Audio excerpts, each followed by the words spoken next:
Hello everyone, and welcome to another installment of Blue Dragon Investigates. And today we're looking at something really interesting. In fact, it's been in the headlines for quite some time now. Bill? Yeah, so I'm interested in this one from a lot of different perspectives. But personally, I was at the Oak Ridge National Laboratory, as many of you know from other videos. But also, I was involved in classified material protection, and also a derivative classifier, which is for the layperson, somebody who deals with classification and making sure that classified material is handled appropriately. And so this one really kind of bugs me because I spent a lot of sleepless nights thinking about whether I had closed the safe and whether I had accounted for documents appropriately and whether I had, just essentially done the right thing. And so it sort of burns me up when I look at the headlines and watch people at very, very high levels of government who don't seem to lose any sleep over this issue and in fact have handled classified documents very poorly. And, and the quotes are, next to somebody's garage, in somebody's garage, next to their car, at a beach house, or whatever the headlines are starting to say. So it just speaks to me as saying that they're not really taking this seriously. So I've got some emotional stake in this issue. So that's why I think it's going to be an exciting conversation. And I was a site security manager at one point of a nuclear power plant, and we took great strides to protect and safeguard our information. Safeguarding our information is extremely important, and that's why we think we wanted to do this. So a lot of times I get the question from lay people who haven't dealt with classified information is, what is classified information? It's probably a good foundation to start the conversation with. So classified information is information that, if leaked to our enemies, could cause national security issues. And speaking of safeguarding information, Bill and I, not too long ago, actually led an investigation at one of our national laboratories. And in this secure facility where they store nuclear weapons and have all kinds of special programs to advance our nuclear weapons programs, they were actually allowing information to leak out, information that could easily be mined by the Russians and the Chinese and used against us in terms of our national security. And so we actually have had to look into these losses of safeguarded information, whether it was physical or cybersecurity. And it was quite interesting. We can't share with you the results of that, and because of our experience, we thought we'd be able to share how we would attack one of these problems, the types of problems we're experiencing here recently with members of Congress.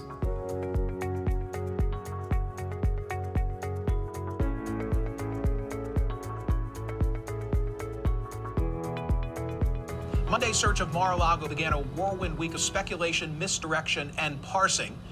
And if you thought the public release of the warrant and inventory would end all the mystery and allow the emergence of one truth, you were mistaken. Yesterday, the Wall Street Journal was the first to detail what was retrieved. 11 sets of classified documents, including some marked as top secret and meant to be only available in special government facilities. A list of items removed from the property shows FBI agents took around 20 boxes of items, as well as binders of photos, at least one handwritten note, and a document about pardoning Trump's ally, Roger Stone. Also included was information about the president of France, according to the 3-page list. That list contained in a 7-page document that also includes the warrant to search the premises, which was granted by a federal magistrate judge in Florida. The list includes references to one set of documents marked as various classified TSSCI documents, an abbreviation that refers to top secret, sensitive, compartmented information. It also says agents collected 4 sets of top secret documents, 3 sets of secret documents, and 3 sets of confidential documents. The list didn't provide any more details about the substance of the documents. 3 sets of confidential documents. The list didn't provide any more details about the substance of the document.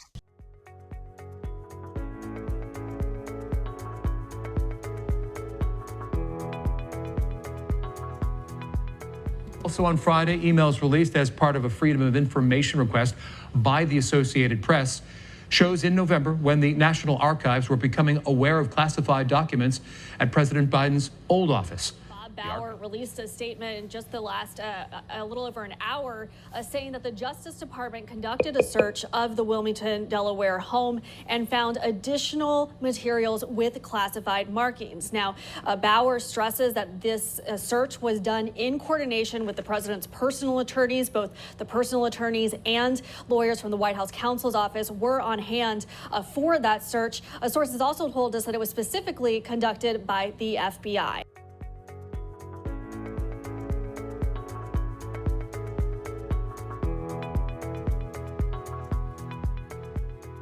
We hope you're doing well tonight. Now, if you don't mind, we're going to get to the news. Former Vice President Mike Pence's lawyer reportedly found close to a dozen classified documents last week at Pence's Indiana home. And when Pence heard that, he stayed white as a ghost. That's right. Mike Pence's lawyer reportedly found close to a dozen classified documents last week at Pence's Indiana home. Man, this is starting to feel like the beginning of the pandemic. You hear about one case, then another, and before you know it, we're all going to be locked in our apartments, wiping down our mail, terrified that some classified documents are going to get in. The Justice Department has now launched an investigation into the dozen classified documents found at former Vice President Mike Pence's Indiana home, and more specifically, why was Joe Biden keeping them there? I like to spread it out.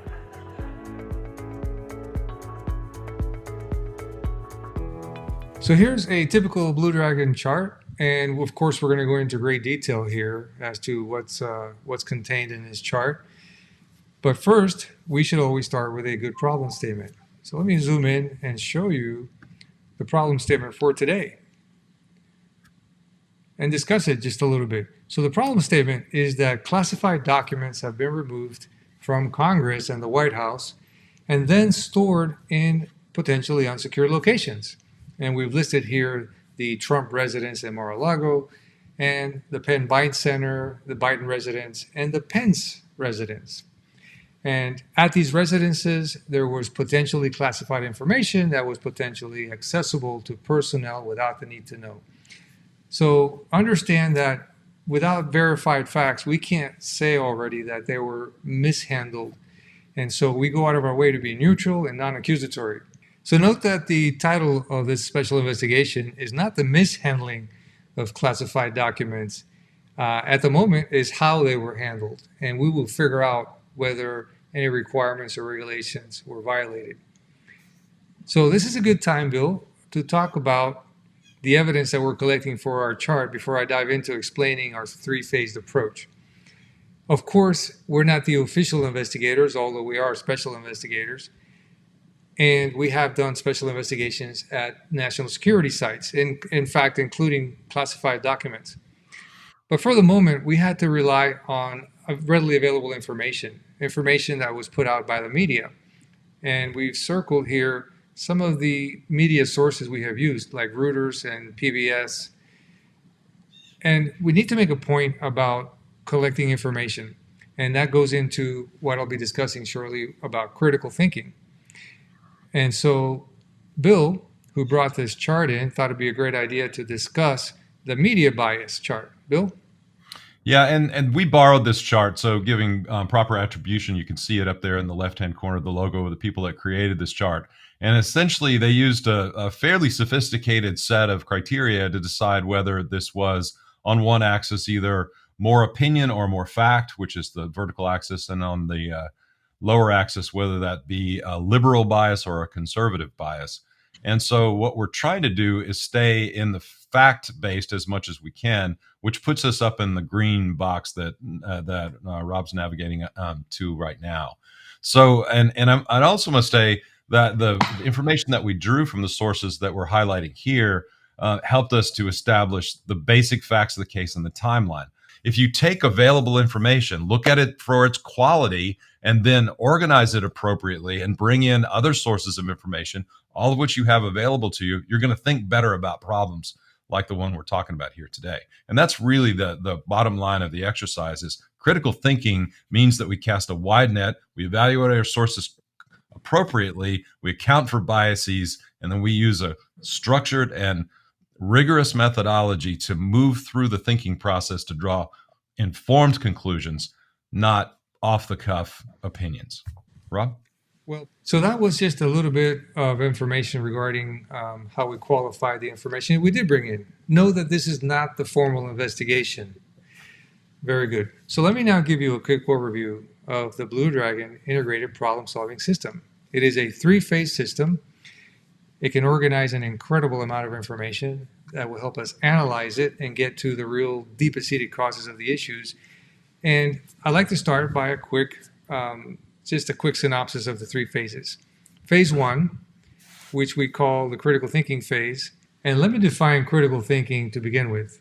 It is the intellectually disciplined process for gathering, organizing, and analyzing information, so then we can find the real issues, make the best decisions, take the appropriate corrective actions.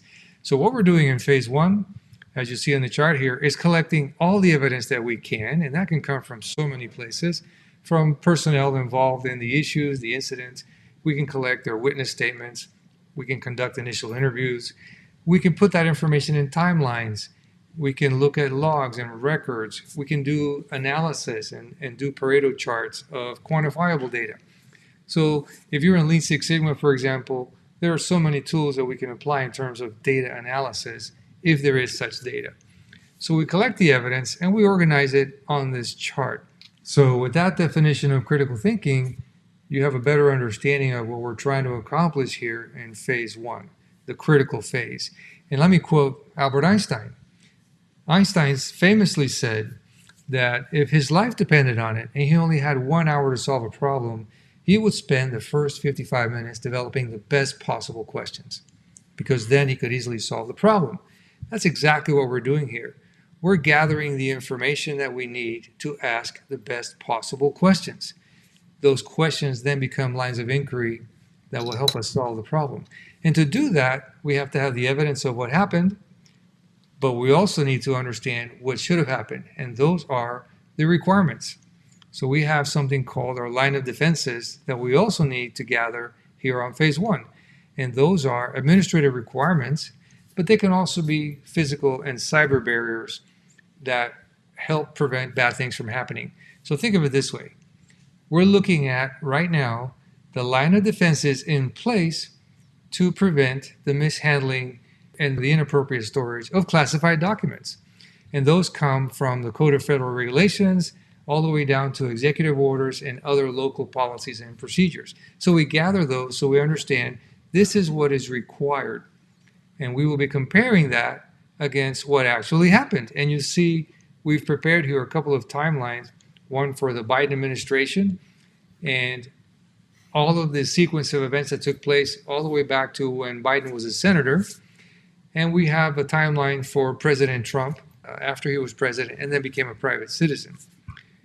So we have all that information. We're going to compare what they did, and we have timelines from various sources, compared to what's required.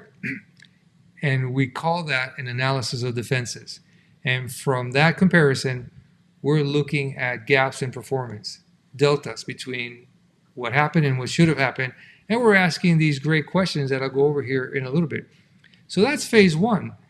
Gather the evidence, gather the requirements, compare the two, and develop great focused questions. Now, Bill is going to talk about the importance of the lack of bias, being totally neutral and developing these questions in a non-political, non-biased environment. Bill? So one of the things that I get the question of a lot is, are you politically, which side of the issue you're on? And I always answer the same way. I'm not a politician. I'm a systems guy. So essentially what we're doing here with this structured methodology is we're looking for the information, not the liberal information or the conservative information or whatever spectrum you use. We're looking for the information that brings something to bear, which will give us a clear solution to a complex problem. So it rises above politics. It's not about uninformed opinion. It's about what really happens. Here's a funny example: is we don't have Republican gravity and Democratic gravity. We have gravity. Gravity works in the physical world in ways that we understand gravity to work. So we don't. It's stupid to debate whether gravity is Republican or Democratic. Let's just talk about how gravity affects us. So in the same way, What are the factual characteristics of any circumstance that we're looking at that bring us to a solution to that circumstance? And then the Republicans and Democrats or liberals and conservatives just need to get over it, because this is what we have to face. Now, that may be slightly naive, but I think it's a good policy. Don't get into politics, but get into or stay in systems thinking. How much information can we bring to bear on this problem to find the optimal solution? Now we have the questions for phase two. Phase two is where we take those questions, and we call them lines of inquiry, and we will bring in the appropriate personnel to answer these questions. And we will guide them through cause and effect analysis. And in the cause and effect analysis, we will flush out and get to the bottom of things. We will actually identify the deepest seated causes, the root causes that are actually driving this problem, or the issues that we identified in this case. We'll also, along the way, identify common causes, contributing factors, things that should be addressed as well. In some cases, the answer to a line of inquiry, the bottom line to a line of inquiry, may be the exact same answer. And it could be an organizational breakdown of some sort, maybe a missing requirement, and that's what these colors are meant to say. For example, everything that's colored with this purple box is the exact same answer. So every time a line of inquiry ends in this answer, it is a recurring problem, the same exact cause. And so we track that, we color code it, and we continue to dig deep until we go as far as we can with the analysis. And here you see that one ended up in root cause number 2, and there's nothing deeper than that. So we will do cause and effect analysis. It's actually, most of you who understand cause and effect will understand what I'm talking about here. If you'd like to learn more, you can always contact us, because this is a fantastic process, a great way to get to the bottom of things and not simply band-aid the symptoms, the superficial, most obvious low-hanging fruit. Well, now that we have completed phase 2, we've spoken to all the key stakeholders, answered all the questions, got as far as we can with the analysis. Now we have our root causes, contributing factors. We can go to the last phase.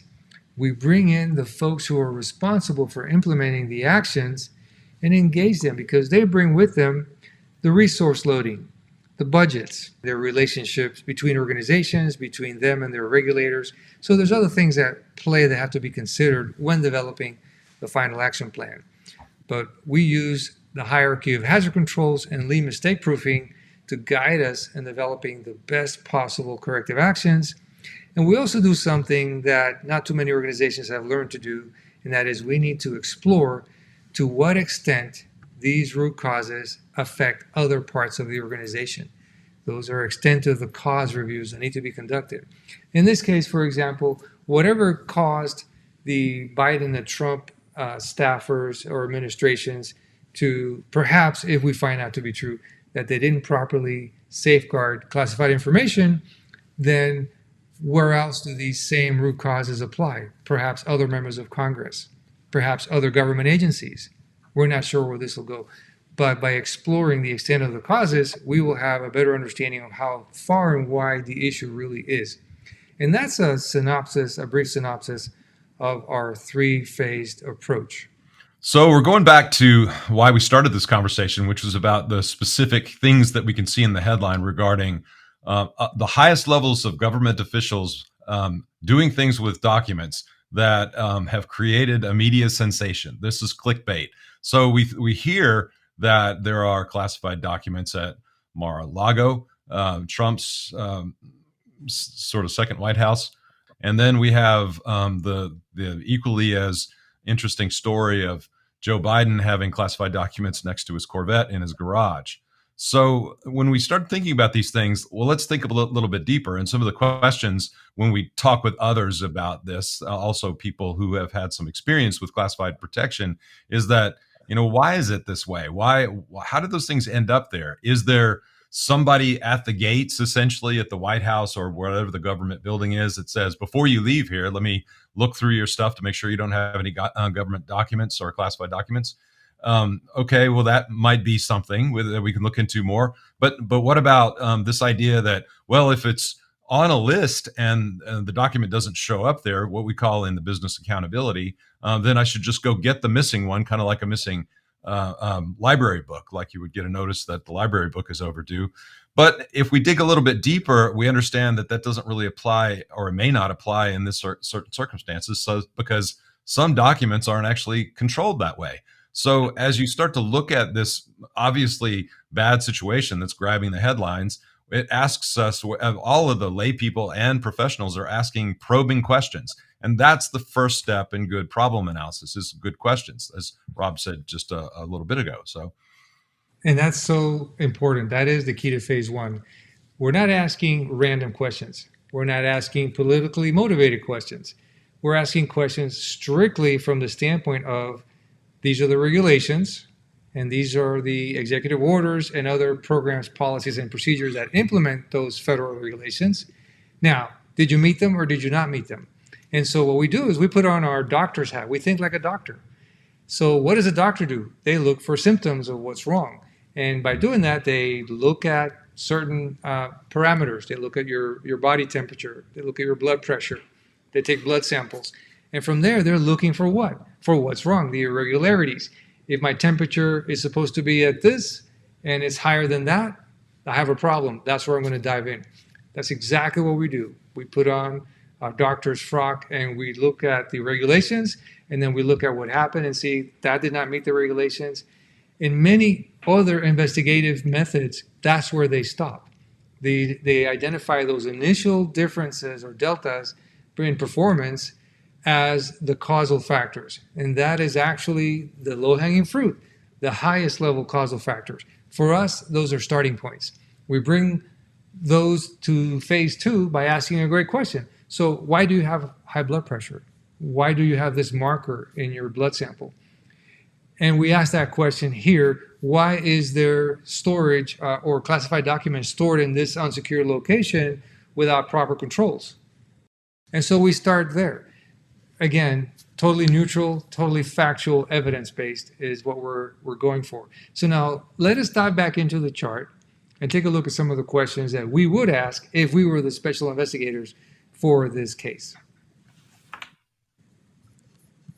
All right, I'm going to pause it here and resume recording, and you're up. So as we jump back into the chart, it's worth talking about sort of an overview of what we're looking at here. And we're looking at different systems, or can also be described as themes of circumstances, physical controls, of a lot of the things that are supposed to make this situation work correctly. And once we see the way that it's supposed to work correctly, then we can dive into it and find out what went wrong. So some of the example systems that we're dealing with here are a system of accountability, like we talked about before, a system of administrative controls, a system of response. What happens when a document is actually found missing? Physical systems, whether it's in the appropriate facility, protected facilities where documents can be processed. And so we start to look at all of those systems and line them up and show their interactions. And then we ask deeper questions of the systems themselves and deeper questions in their interaction. Rob? And another fine point is that our process includes both quantitative and qualitative analysis. And I want to point out that a lot of these, many of these problems, a lot of what's involved has to do with behavioral analysis. So if you look closely, we're evaluating the at-risk behaviors that might have been present here. We're going to identify them, and we're grouping our questions under this heading, this theme of what were some of the at-risk behaviors that took place. Also, the environment that was at play here. Did this environment create an error-likely situation, or plural, error-likely situations? Were there mistakes waiting to happen because of the environment that the work was being done under? And what about the oversight and accountability, as Bill said? What did that oversight look like? Did we have people properly supervising, monitoring the handling and storage of classified documents as required? So we group our questions under these headings to allow us to really make sure we've covered all the bases, all the applicable systems.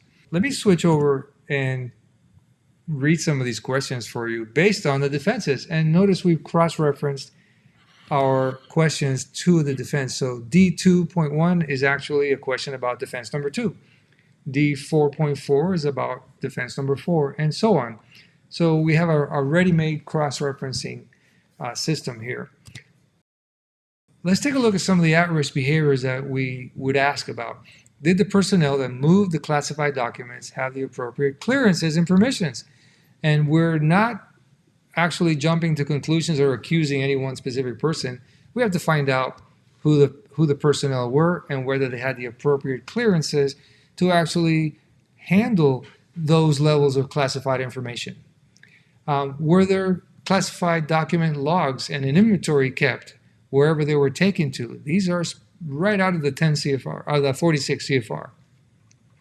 Another one, did personnel without a need to know have access to classified information? That's not allowed by the Code of Federal Regulations. So if they're stored in an unsecured location, were there others in the area who could have easily picked it up, read it, used it to their advantage? So we would ask these questions. And then, of course, as we ask the questions, we're not going to stop at the first answer. Here's another one. Who is responsible for controlling access and were the materials properly safeguarded? These are very direct questions that come from understanding the requirements, looking at the evidence, the timelines, the facts of the case, and asking a very sharply focused evidence-based question. Notice that these questions are not biased. We're not dreaming these up out of thin air. There's no political spin or anything political about these questions. These are purely factual-based questions based on the requirements and the evidence. And that's one of the most important things about Blue Dragon that I mentioned up front. So when we ask the question to the right folks in a room, and of course, in this particular case, this might be actually under subpoena or done maybe by Congress or maybe by the FBI, but this is how we would manage it if we were to work for Congress or the FBI. The personnel who are involved will be answering these questions, and once we get their answer, we continue with cause and effect analysis. And we'd like to know, very good, if that's your answer, well, why was that? What is causing that? What is the reason behind why it was done that way? And we get a deeper answer. And we continue to probe deeper and deeper on that line of inquiry until they either don't have any more answers and we have to go to someone else, or that is the end of the road. So we would pursue this. For example, this third one here, notice that the answer takes us to this TAN common cause, and we continue to ask questions until we get to the deepest seated causal factor that we obtained from the investigation. And that meant there's no deeper answer, or if there was an answer below that, let's say there was an answer down here, this answer was not actionable. This was beyond the control of anyone to actually address. And we wouldn't want to go that deep. In fact, we had a recent causal analysis by one of the national laboratories that said the answer is that the building is too large. Well, I asked them, how can you possibly take action on a building that's too large? It's not actionable, so let's back up one. Let's get rid of that answer and go back to the lowest, deepest seated actionable cause that we can find. And once we're done asking all our questions with all of the appropriate personnel that were involved and can answer our questions, and we've taken it as far as we can, the picture will develop. And with that picture, on this particular chart, we call it a storyboard, it would be very easy to show how these root causes, and this bottom line here we'll call the root causes, as a result of these root causes, and we follow the chart. This root cause caused this sequence of events, and here we follow all of the color coding that went to the green, for example, and these are cause and effect sequences. These are cause and effect pathways. And this root cause number one is the point of origin. So this is how we read root cause and causal analysis. Root cause number two is the point of origin for a number of cause and effect sequences. And you can follow the chart here. At the end of the sequence is a symptom. What these first sets of lines of inquiry questions are the symptoms that we identified when we compared the standards, the regulations, to the evidence. So notice how this flows. First, we collect the evidence up here, and we put it in many different forms. We organize it so we can analyze it. We organize it into timelines, Pareto charts, however we need to organize it. We bring in the regulations, the requirements, and we compare the two. Now we look for deltas, and these deltas are actually symptoms. And now we take these symptoms and we generate great questions, and we bring those questions here into phase 2. And again, these are the high blood pressure, high temperature, that something's wrong with the patient. Well, symptoms are what's wrong with this particular incident or issue. And by exploring these symptoms and reverse engineering our way back down through cause and effect analysis, we identify their sources, their points of origin, their deep-seated causes, and those, as we know, are called root causes. That's how causal analysis works. So in the third phase, obviously we found some problems and we want to fix them. So in the third phase, we were talking about corrective actions. And in the corrective action plans, we have been led through this complex analysis to the specifics of very efficient, specific actions that can take place to mitigate the problems that we found. So one of the key things is to have key stakeholders at the table when we develop those plans. We have to understand things like configuration management. If I make a change over here, is it going to have unexpected changes in other places? Is it feasible? All of the things that we work on from a project management perspective to implement changes that actually fix the problem we found.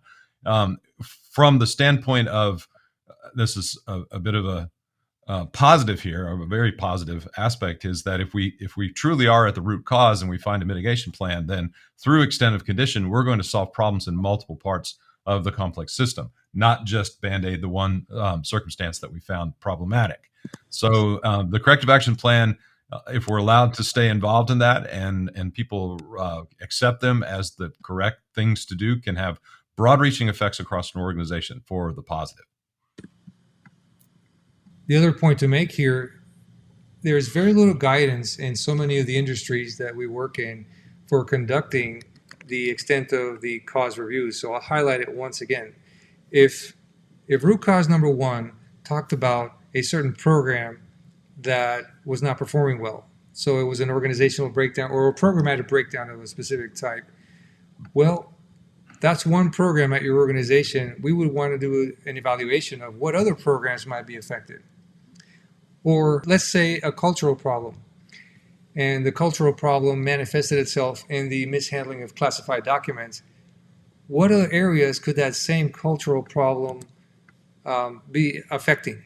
And so it is important to look for the extent of the causes for each of these root causes and contributing factors so that we truly understand the breadth and scope of our problem and address it and be able to resolve it, to provide corrective actions that resolve it. So it's not enough to just resolve the specific root causes. You also have to see to what extent they're affecting other parts of your organization. And we look at those 3 particular areas. We look at the humans, what other humans are affected and in what way, the equipment, how is other potential structures, systems, and components are affected, and we look at programs, process, and procedures. And that will give us a very comprehensive corrective action plan that actually has a chance to prevent recurrence, all while focusing on eliminating the problem and not merely adding more and more administrative controls. That's why we brought in the hierarchy of hazard controls. Notice that the 2 worst things you can do to try to address a problem are to simply add more administrivia to your programs, more training, more procedure requirements, or simply request personnel to don more PPE. We'd rather be up near the top of this hierarchy in terms of figuring out how to completely eliminate the issue, the hazard, what's causing it, engineer it out or replace it or isolate the people from the problem somehow. And understanding that plus lean mistake proofing has really paid a lot of dividends for customers. In fact, we ask that you color code your actions to these colors here so that you don't see yourself with a sea of orange, i.e. a sea of admin controls. And now for some final thoughts here from Bill and I. So we're wrapping up our ideas here, and one of the things that's really powerful about this method and about critical thinking in general is that you go in with a kind of hubris about, and the world is this way right now. So they're going to make you feel informed by the things that they show you. We're talking about things that are in the media, high profile policy issues, political issues, these kinds of things. So we move into there feeling informed. And when you start going through a structured methodology and you start looking at lines of defenses and developing new questions, you find out you have far more questions than you thought you would going in. And so you go in with hubris and you end up with humility.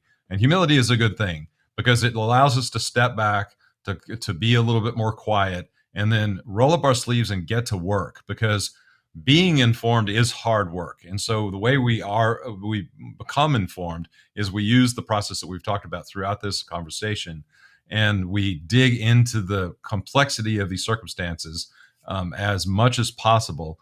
And we come up with an understanding that we don't understand as much as we thought we did. And Rob referenced the Einstein quote about asking better questions. We really are a better questions oriented methodology. And so once we have all these questions, if we got all the questions and we got solid answers to them, and we felt 100% solid in the way that we were going to approach it, then maybe some hubris could sneak in. But in fact, we're far from that in most cases. So to slow down and become more humble about the way we approach these things, I think is a really good thing for everyone.